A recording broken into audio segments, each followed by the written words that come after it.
All right. All right, we're recording. Hey, Mike, how's it going? Great to have you on. Great. Thanks for having me.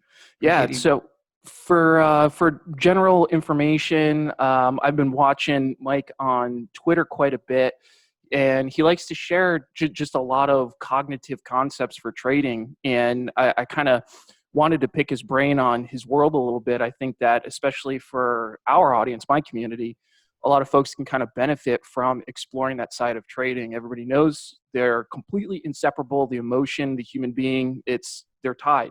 So, the folks that think that they're ultra mechanical traders like a robot, they're just fooling themselves. You kind of have to figure out how to work with yourself. So, Mike, if you could, I'd love to learn a little bit about your trading background, what got you into this, and we'll kind of start there.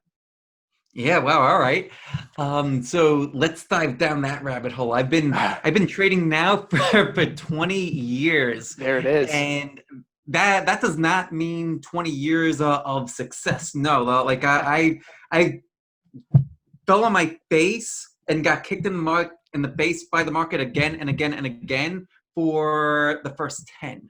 Mm, So it was not an easy path, and it was really only 2 years ago that I developed the confidence to quit the day job and go into doing this full time. That's not to say that I couldn't have left earlier. In fact, like what had happened was after the first 10 years, I finally got a hold of this book called How to Make Money in Stocks by William O'Neill. okay. Uh, for anybody that doesn't know who he is, uh, go read the book. It's absolutely amazing. And he also founded this newspaper called Investors Business Daily. Mm, It's kind of like the Wall Street Journal for anybody that hasn't heard of it, but it's built around his style of trading.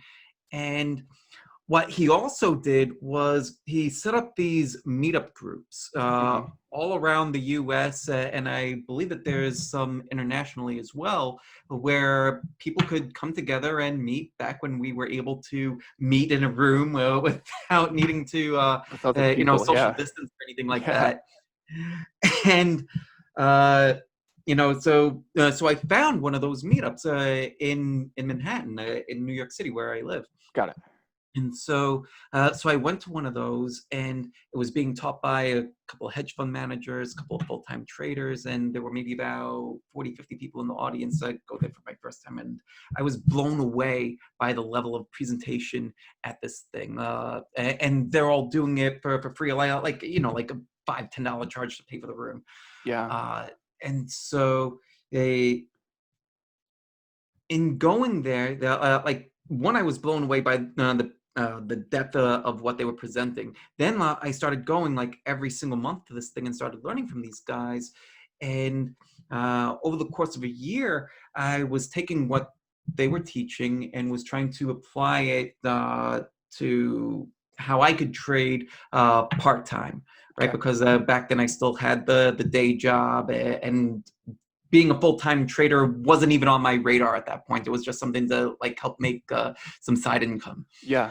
So What, after a year, what? sorry, what year was the first session you went to? When was that? 2010. Okay, got it. Yeah, yeah. So really, like 20 years at this point. It's Yeah, crazy. like literally 20 years. Um, so uh, so after that, after a year of being with those guys, I went to them and I showed them like, hey, this is what I've learned from you guys, and this is how I'm implementing it. Like, oh, what do you think? And they came back to me and they were like, we want to take what you're doing and apply it to what we're doing. And I'm like, well, Mm, really? Like, I'm the guy in the audience, like, just trying to figure this stuff out. Like, oh, why? Because I found ways to do what they were doing, but in a more efficient way, got it. because I had to, right? Like I couldn't take like what a hedge fund does and do it because, well, I'm part time. Like I Different just had resources. to distill down, yeah, like into the basics, and it's kind of like taking for any of your audience that's familiar with, or are you familiar with this guy Nicholas Darvis? You ever hear No, that guy? I haven't heard that name. So he was a trader, I believe it was back in the 50s, and he was a ballroom dancer, right? Like not a full-time trader, ballroom dancer. And he would tell his broker to send him quotes via Mm-hmm. telegram at nights and on weekends. And he would sit there and he would plot charts by hand. And then he would send the broker, like, okay, here's what I want you to do. Now, buy if it breaks above this, sell if it falls back below that, and don't bother me during the day. I don't want to hear from you. Mm-hmm. And he would do this, and he wrote a book called How I Made $2 Million in the Stock Market. And, back in the 50s, that was quite a bit. That's quite a bit by today's standards. Think about back then. And so I'm thinking like, wow, like he was able to do that back then with telegrams, writing charts by hand, and when like transaction fees were like $100 each. Sure. Surely I could figure out how to do this with with this Yeah. with the smartphone, or with computers, and with trading being virtually free. Like 10 years ago, like there wasn't free trading yet, but it was close to it. Right. So yeah, like just filtered down all that, and then getting all the people around me eventually led me down a path where I was able to find consistency, help the other people in the group, and then it's like I need to find a way to do this and share it with more people, and that launched first business that I had. That was another blog.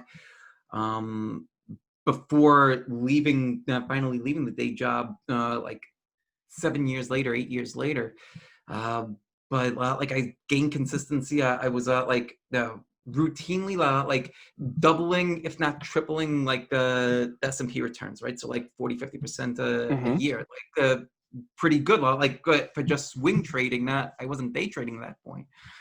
And then, but it was my mindset that was holding me back then, and I didn't even realize it. Like I started to get into guys like Mark Douglas, Trading in the Zone, Mm-hmm. and Van Tharp, Super Trader, and Trading Beyond the Matrix, and a number of those kinds of books.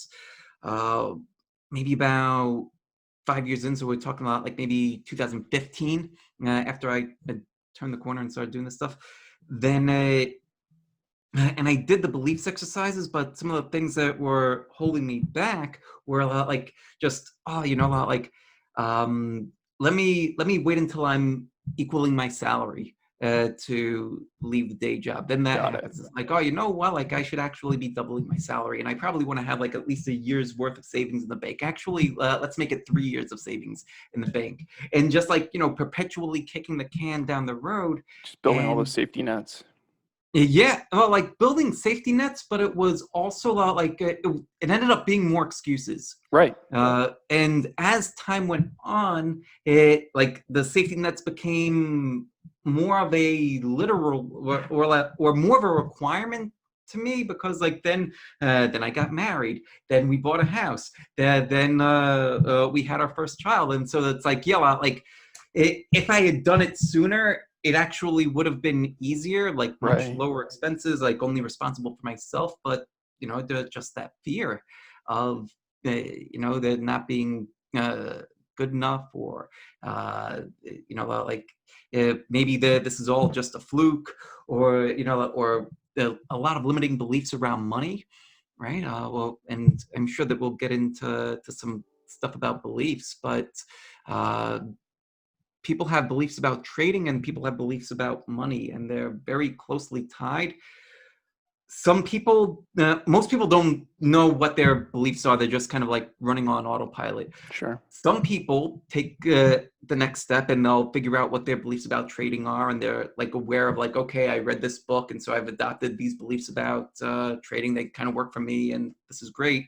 But the other part of it is about money, right? And if you have limiting beliefs about money, then that's something that can really keep you stuck. And uh, that's what happened to me Yeah. for a number of years. One of the things you mentioned that I'm very, very interested in, because I'm also just extremely, extremely vocal about it is consistency. Mm, And one of the things I talk to a lot, I literally just put a post out about this not too long ago, is trying to get people to stop focusing on maximizing returns and focus on consistency. Obviously, we still want good returns, but mm, I will take a slightly lower consistent return than a higher varied maximum return. So I'm mm. curious how you approached that, developing consistency. What was kind of your target and how did you measure your success towards it? Well, back then, something that I'm a big proponent of now, and I do regularly, is back testing. Back Yeah. then, I didn't do it. Like it was just one of those things where I just kept on like learning by doing and putting money on the line, losing, getting frustrated, like that path eventually led to the same end. But I think that it would have been a lot less stressful, a lot faster, and a lot less costly doing the back testing up front. And um, the reason why I didn't do it back then, and the reason why I feel that most people don't do it, is one, not knowing how, and two, like thinking that it's just time consuming, and I want to make money now. Right. Uh, like Oh, I love that one. I so. I just love that you say I want to make money now because I literally was just talking to somebody. I started I call it the small stacks portfolio. I took a $5,000 amount of money, super super small, to Mm, essentially try to retrade that. That's what I started with when I started when I was a junior in high school, and I haven't traded with that amount of money in over a decade. mm, So I started trading a small stacks account and I was sharing an update yesterday. And I started the account on the 1st of September. And as of yesterday, when I did the update, right now the return on the account is just over like 3.5%. So 3.5% return on the entire account in 2 weeks. And somebody was just like, man, you're just making pennies on that thing. And I'm like, I, what, like, are you serious? This comes out to like an 80% annualized return if this kept. Like, what are you talking about? So it's funny that you bring up the money now thing because I feel like it's just all over the internet. Do you see a lot of that? I see a lot of that. Many people reach out to me on Twitter, on Instagram, and uh, so many of them are looking to have like, say, like 10 to 20% returns each week, or if not, like each month. And like, and I ask them like, so where are you starting from? Like, well, I'm brand new. And I'm like, okay. Do you realize that like having that kind of returns like puts you into the category of the best in the planet? Right? Like I'm not saying that it's not possible because it totally is, but Right. uh, like if you were to, I don't know, like if you were to climb a mountain, like you ever, did you ever see that movie or hear that movie called Free Solo? Yeah. The guy's out like climbing El Cap, and he's like climbing up without any gear or anything, Yep. right? Like it's kind of like saying that I want to do that, but I've never so much as walked up a hill, but I'm gonna do that for the first time. Yep.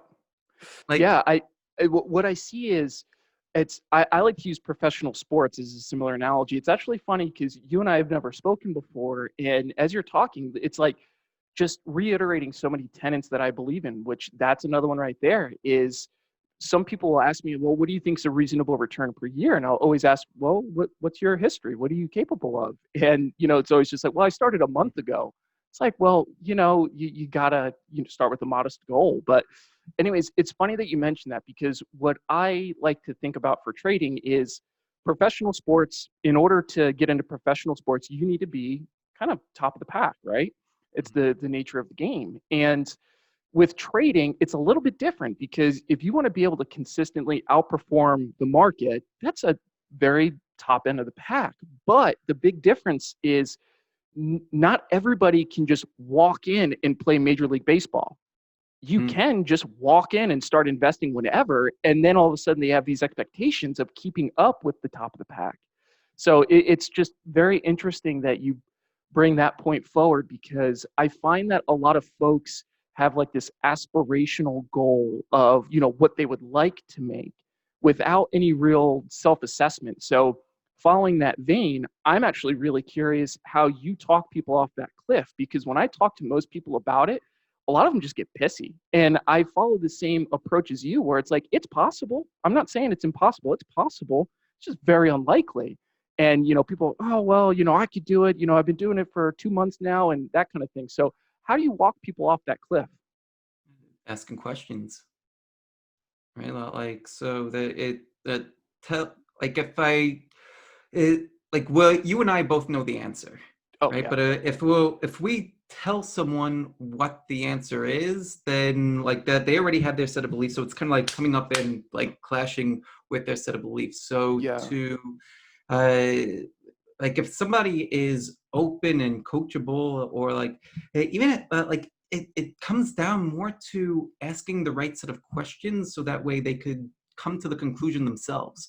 Like it reminds me of this bodybuilder that I was coaching last year. I believe it was. Yeah, it was last year.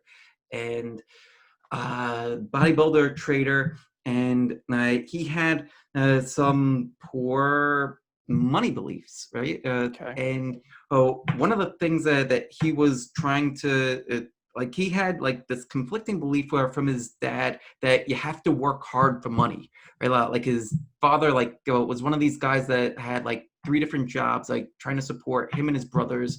And he's like, you got to work hard. Hard work pays, son. And like that was something that stuck with him from his early childhood. And like this guy was like he was winning like weightlifting competitions, like he was deadlifting like 400 kilos or something insane like that. Yeah. And I was like, all right, so and when he was telling me about his trading, like he would do well and then he would give it all back, do well and give it all back. Got it. And like he's like something that jumped out at me was like, is this guy uh, like is it that belief about having to work hard uh, getting in the way, because money started to come easy and then he'd slack off, and like that was what was basically led to the boom and bust cycle.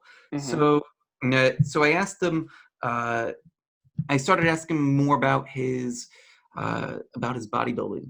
And it's Yeah. like, so tell me about your bodybuilding, right? Like 400 kilos, like that's a lot. He's like, yeah, man, like how many reps can you lift that for? He's like, oh, just one. Like, oh, well, what were you able to do last year?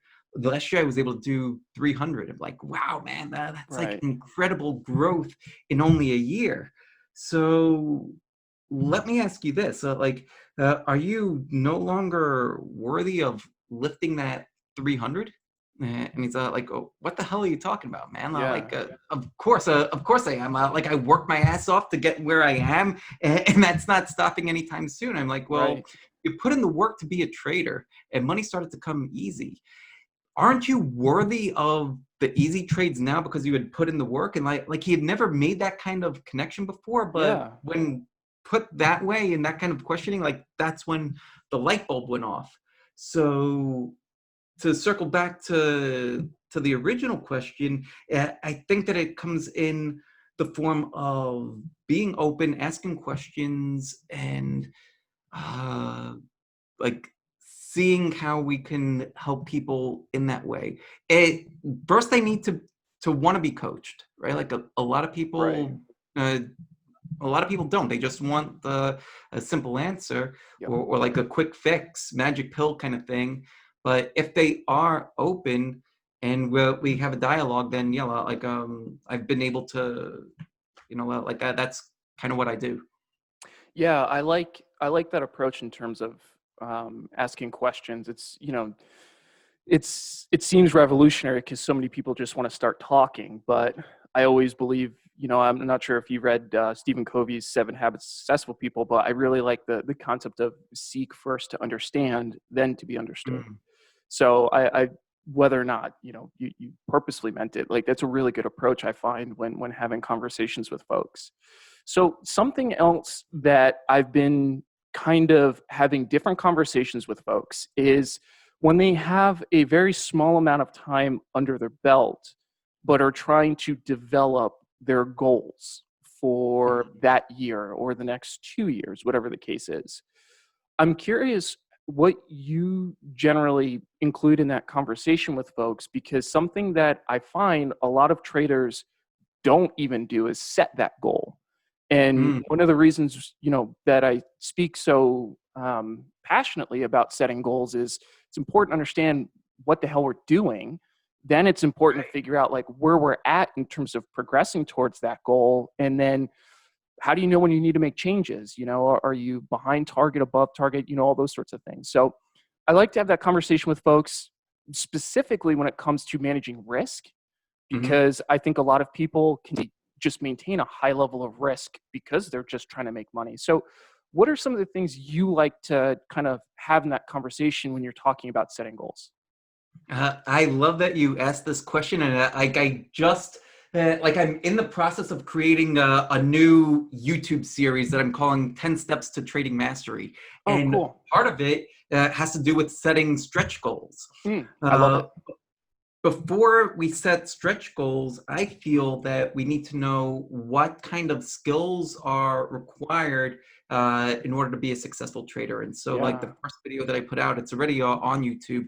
I think that there's 8 core skills that every trader needs to master in order to master trading. Okay.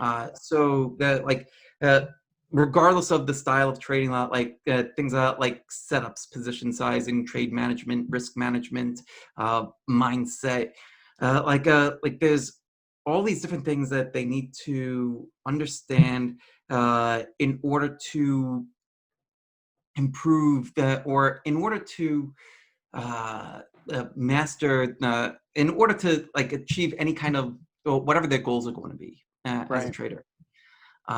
Then once they figured out like okay, like these are the different skills that I need to understand and become proficient at, then they can start to set goals of like okay, well, what am I doing well at? uh well, like which ones of these do I already know, and where do I need to improve, right? Because like some people may not know about back testing or journaling. Like I include those in the skill sets as well. um, for a long time I had zero skills in back testing, so that was one that I needed to improve. Yeah. So once they can identify the different skills that they need to improve, then they can start to figure out okay, let's say I need to improve my trade management skills. Okay. Then they can uh, actually, let me see if yeah, I've got a copy of it right here that I could show you. Oh, cool. So I just came up with this, right? So this is a 66-day challenge Got it. that uh, I'm giving out to anybody that wants to sign up, and and it'll be free.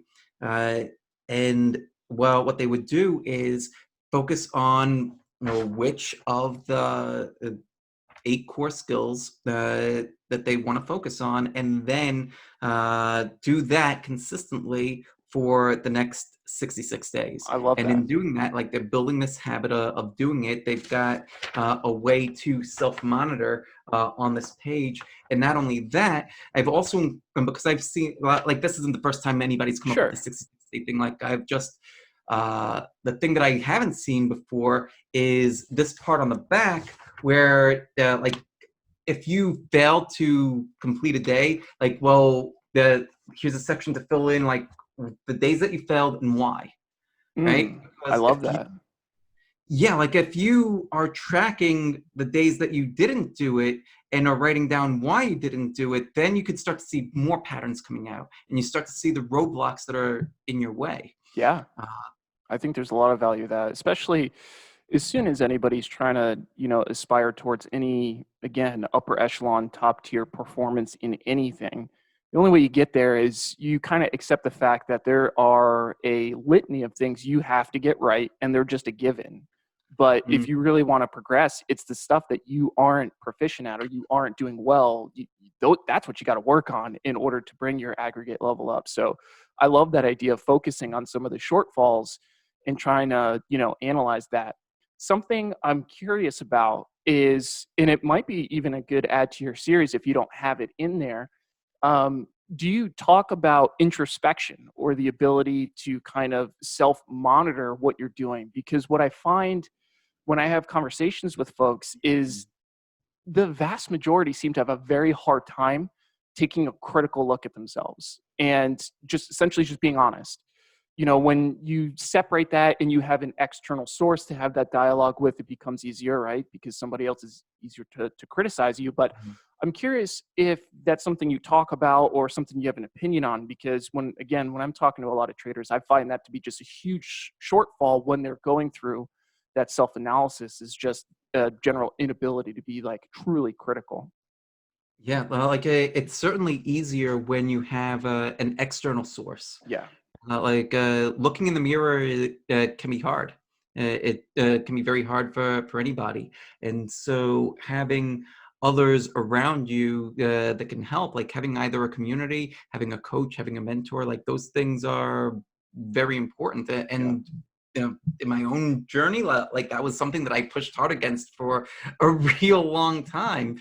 And yeah, like those people that I met in that meetup group a decade ago, like it, that just kind of happened by default. Like I wasn't looking for mentors or anything like that. They just like kind Right. of became that for me. I think that having something like this is a way to self-monitor, that like just a calendar that you're like checking off boxes if you did X, Y, and Z, and scheduling.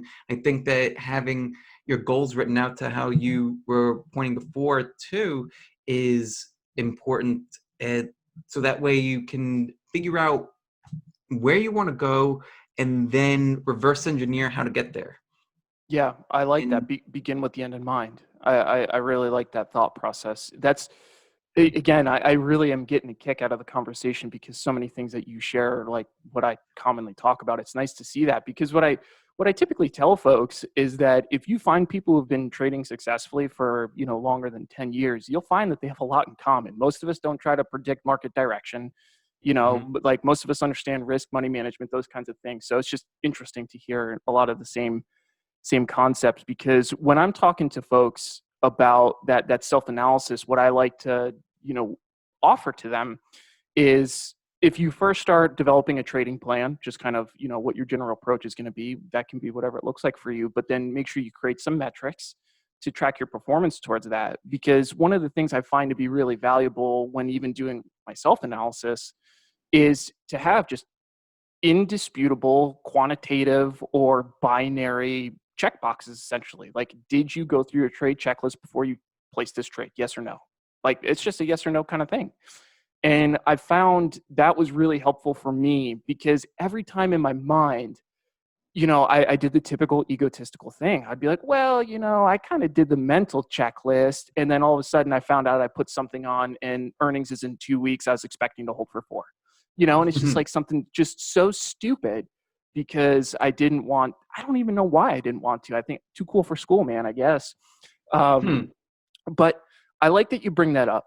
One of the things that I've been kind of actively discussing with folks is the value of a trading plan or strategy outlines, right? The concept of Hmm. how we want to go about what we're doing. Is that something that you identify with and have your own version of? Is that something that you don't think is really necessary? Curious what your thoughts are on that. Uh, I'm sorry. Say again. Yeah.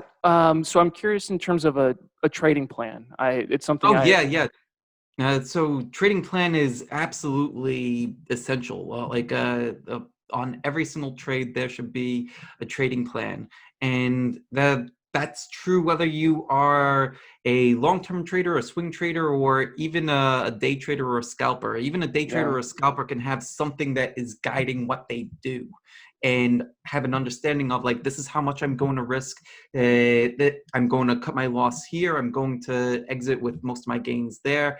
And even though they might not be writing out a plan like for every single trade, like they've got a structure by which to operate. Like Yeah. it, like that is essential. And if you do not have a trading plan, like if you don't know where you're going to get out if you're wrong, then essentially like you're risking everything on every single trade, and Yeah. you will inevitably blow up. And like, oh, one of the worst things that I think that can happen to a trader as a beginner is early success, Yeah. because then they think that the rules don't apply to them. And then they start And scaling in prematurely. And yeah, it's just kind of pending doom. I totally agree with you there. Um, so something else that kind of follows that same thought process is one of the things that I commonly talk about, like you talked about, is risk management. I also like to kind of explore the idea of profit management. Like what does success look like in this trade? And I'm curious if that's another conversation you'd like to have. The reason why I go down that path is I'm sure you see it all the time. A lot of folks are saying, well, my trade is at this. What should I do? And it's a lot of essentially yeah, people asking for strangers on the internet how to manage their trade because they don't know what right looks like. Is that something that you also find value in? well, that's part of the trading plan. Yeah, Like the way that I structure my trades, and I used to be one of those guys too that wouldn't want to let set profit targets and just like like I'm a trend follower, so I'm going to follow the trend until right, like it ends, right? And then like it like it runs up, like you're up like 50-70%, and then all of a sudden that gets cut to right. 30, and it's like, and that doesn't feel good, but I'm Yeah, following the trend, right? So that's when in my own trading, like, all right, I need to figure out targets. I need to figure out multiple ways to exit the trade. Like I kind of think of I trading love that. similar to a movie, right? Like you're there, you're watching this movie, and like you walk into the theater, and there's multiple exits throughout the theater, Hmm. right? And like, well, there's multiple exits in the theater. We want to have multiple exits for our trade, and the closest one is going to be the stop loss in case if the movie sucks, we could just run out the door, Right. right? Uh, so I like to have profit targets, right? Targets plural. So like I like to scale out as the trade is moving in my favor, as I Yep. get as I make multiples of whatever I risk. So like let's say I enter at 100. My stop loss is at 95, so at 105, I'll take a little bit off. At 110, Right. I'll take a little bit more off. 115, etc. Yep. And let's say the ultimate target is 120. I'll take off a set amount, like I have a set amount earmarked on each trade for what's dedicated to profit targets. Then I have another section of my trade, of my position, that's earmarked for trailing stops, right? Right. And I'll use three different trailing stops: a 5 EMA, a 10 EMA, and a 21 EMA. And if it's closing below those, then I'll scale out a little bit, either into strength or on weakness, uh, and to lock in gains or to cut losses faster, because those are just moving along with the momentum, Right. right? Like I want to be in high momentum trades. And then the other kind of exit, the fourth kind of exit, is what I call a backstop. And that's when price moves up, starts to consolidate sideways, then bounces back up. Then I'll raise my stop below support Right. because it retrace back below that support level. Yeah, it's really good to hear you talk about scaling out. It's funny because one of the things that I say about myself all the time is I'm probably one of the least creative people on planet Earth. I have no artistic capacity whatsoever.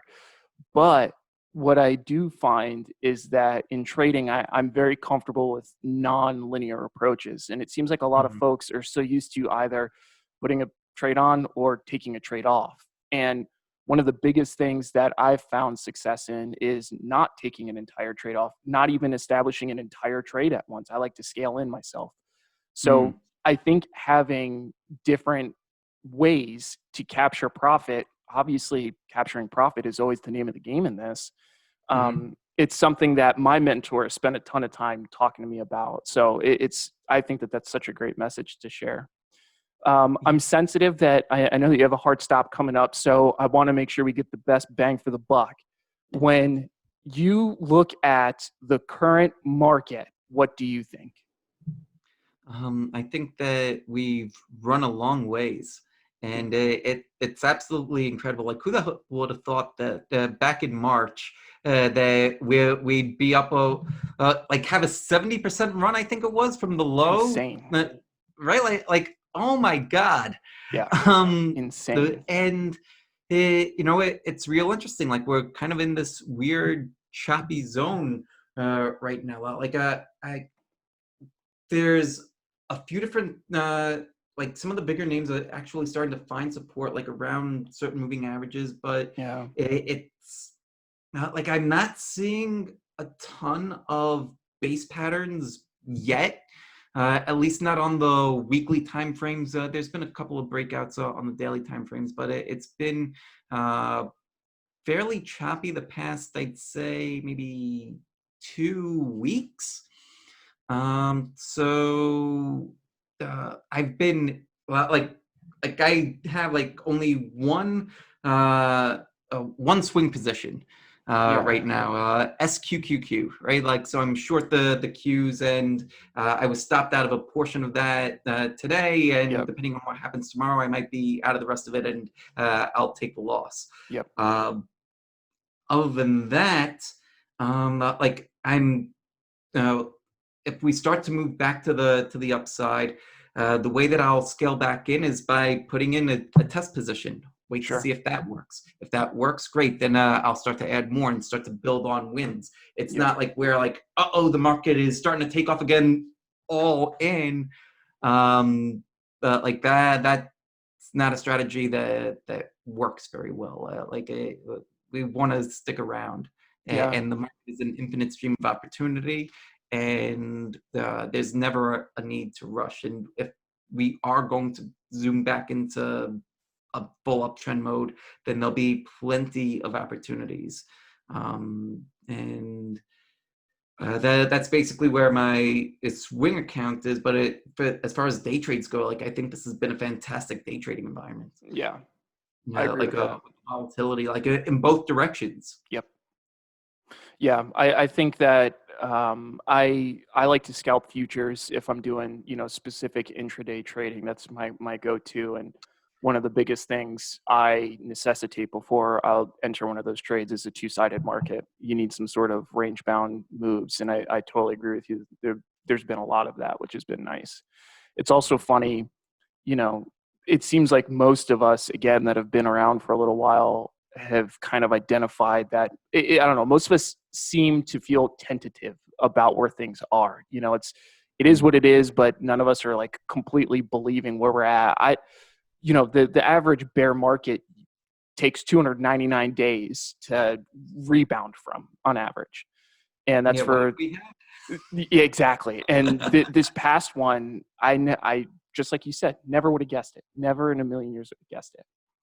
Um, so to wrap us up here, one more question for you. have? Leading into the election, what do you think you would be doing with your account and overall risk profile?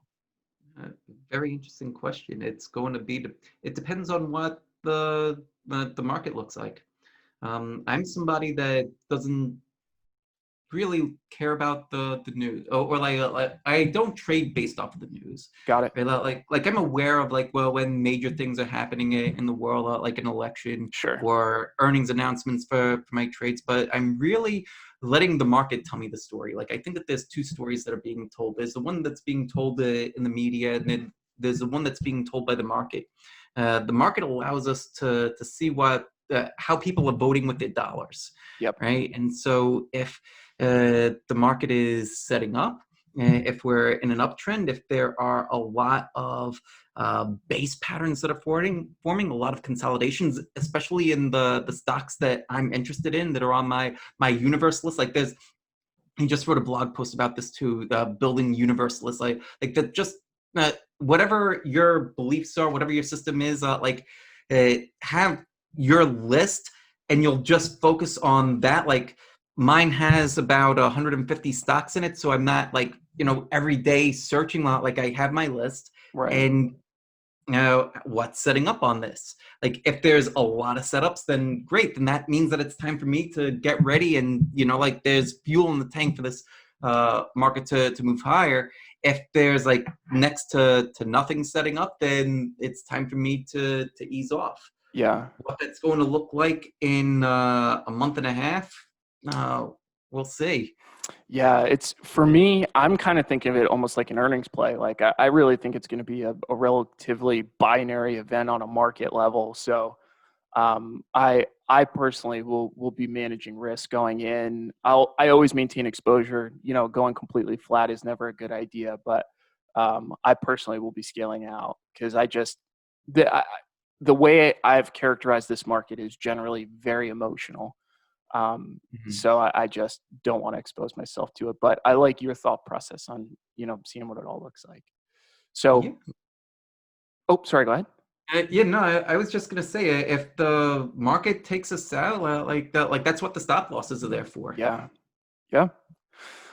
So I know that we're about at time. I honestly really enjoyed the conversation with you. You're great to chat with, and I think that folks can kind of just absorb a lot from the general conversation, especially from the mental aspect of trading, like kind of what you specialize in. Because at the end of the day, statistics and math will take you so far, but understanding control of oneself, I think, is one of the biggest things to longevity. So really appreciate your perspective on it. Would love to have you on again, and when the market keeps doing what it's doing, see what you're thinking. For anybody that wants to get in touch with you, what I'll do is I'll collect your social media info and whatnot, and I'll throw it in the description below. I also think it might be cool if you share some of the videos that you're talking about, and sending people to check those out on YouTube. I'm all about cross pollinating and exposing people to resources. That's what this is all about. So again, Yeah, can't thank you enough for coming on. yeah, man, my pleasure. Thanks so much for having me. It's been awesome. Yeah. So we'll talk to you soon. All right, man. Take All right. care. Take care.